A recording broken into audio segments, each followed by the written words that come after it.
नमस्कार सर्वांना. ही पौष्टिक रेसिपी नक्की करून बघा. अजिबात वेळ लागत नाही.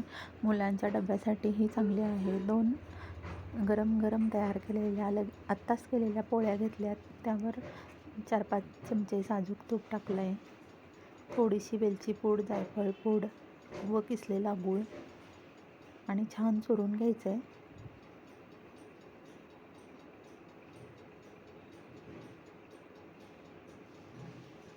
आणि असंच खाऊ शकतो किंवा आपण याचे छोटे छोटे लाडूही बांधू शकतो. मुलांच्या डब्यासाठी ही छान पौष्टिक रेसिपी आहे. नक्की करून बघा. आणि व्हिडिओ जर आवडला असेल तर नक्कीच सबस्क्राईब करा.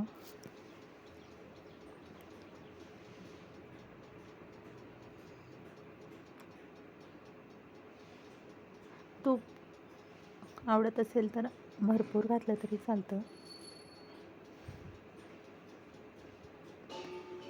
मग छान याचे असे लाडू बांधून घ्यायचे. तर मस्त खा आणि स्वस्त राहा.